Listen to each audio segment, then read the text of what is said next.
Plants, lesson 7.5, plant hormones and tropisms. So this is going to be just a super quick overview of the hormones and tropisms because there isn't a ton to know for grade 11 biology for this, but here's a quick overview of what you do need to know. So what are hormones? So they were first discovered by Darwin, and like Darwin, he has discovered many things in biology, and we've learned a ton about him before. But essentially what they do is they control plant growth and responded to external, so light, gravity, nutrients, and internal factors need for repair or reproduction. So an actual hormone is a chemical produced in small amounts that dramatically affect the growth of plants. They alter the rate of mitosis, aging, directing specialization, and growth. So essentially hormones are responsible for essentially the same things that they're responsible for in humans, but in plants. So I'm going to give you all the different hormones that you learn in grade 11 biology and a few more. So the first one is auxins, which stimulate vertical growth or height. They're produced by terminal bud, leading apical dominance growth, or so essentially growing tall. It causes the root to grow downwards and around objects when growing. So that's why you sort of see maybe plants like ivy, they sort of grow around the building. So auxins create plants that bend towards the light. But why do they bend toward the light? So if you ever see you've planted a plant near the window and they've sort of leaned in the direction of the light, why does that happen? Because the tip of something called the sheath releases auxins when exposed to the light. Auxins travel to the shaded side of the stem, causing the elongation on the actual shady side. So the stem then bends towards the light. So because of the elongation on the shady side, it causes it to bend towards the light. And auxins also control the maturing process in deciduous tree leaves. So auxin stops being produced as fall approaches. So the lack of auxin weakens the connection between the leaves and the branches, and then the leaves fall off due to the lack of auxin. So around that October, November sort of time of year, we see all those leaves on the ground, and that's because auxin stops being produced in the trees, so it weakens the connection between the leaves and they fall off. So if you ever wonder why that happens, it's because auxin is no longer being produced. So uses of auxin. I'm not going to go through the uses of every single hormone that we learned, but auxin, the uses are really cool. So IAA is the chemical name for synthetic auxin, which is like man-made auxin, and it's used to promote growth and stimulate vertical growth, so you can like buy that at the store essentially. And in high doses, it can actually kill some dicots, so it's used in some weed killers. It's also used in some seedless watermelons and tomatoes.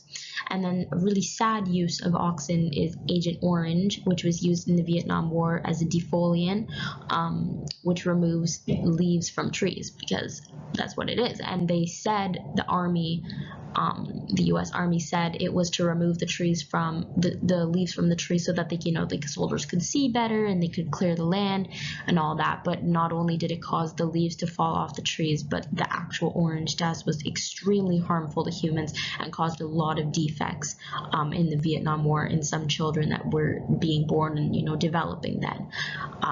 So yeah, it's no longer used anymore. The next one is Gibberellins. So we talked a little bit about this before, but they stimulate fruit development. They work with auxins to help elongate the stems and the roots. And remember, it starts with the germination of seeds. And then that fruit development is super, super important because, remember, fruit is the sort of protectant of the seed, the new seed that you can then plant. Then we have cytokinin, which promotes lateral growth, so creates, bushier plants. And if it's applied to cut flowers, so, the synthetic cytokinin, like a florist, it will actually prevent early aging. So, that's why your flowers don't die immediately after, you're bringing them home from the florist. And then some quick others that we could learn about is abscissic acid, or ABA, which inhibits plant growth and it actually induces a dormancy for plants. And then ethylene is gas produced by overripe fruit. So for both of these, so for the first one, some farmers may use that to induce a dormancy when they sort of put fruit on trucks to transport them, because they don't want them to die before they get to, or go bad before they get to the actual grocery store. And then for ethylene, there's an old trick that people use that if you want to, let's say, ripen some other fruit, you put an already ripe fruit in a paper bag, and then you put the other fruit that you want to be ripe in there as well, and the gas produced will create another ripe fruit for you to use, which is cool. And then we move to tropisms, which are a little bit different than hormones, but essentially they're growth responses to the environment that are controlled by plant hormones. So tropisms are growth responses. That's a major part. So a positive tropism is growth towards the actual stimulus. So we'll talk about the stimuluses in a second. So it points towards the stimulus, and a negative tropism is growth away from the stimulus. So you can see, obviously, this one, it's going to the light, which is its tropism, so it's going to be a positive tropism because it's going towards the light or the window wherever the light is coming from. So yeah, here are the different types. So we have phototropism, which is that picture that we just saw, growth response to light. It's usually positive, the shoot, the stems, the leaves, like we just saw, but it also could be negative. The roots, obviously, they point away from the light. They don't go towards the light because they're under the ground. Gravitropism, which is growth response to gravity, so it's positive. So if it's positive, it grows in the same direction as gravity, so the roots, and if it's negative, obviously it's growing upwards, the opposing direction of gravity, so the shoot. So mostly all plants have that, obviously, because they all have stems and roots. And then thigmotropism, which is growth response to touch, so can be positive, so things like vines, but also could be negative, things like mimosa leaves. And that is the end of the lesson for tropisms and growth hormones.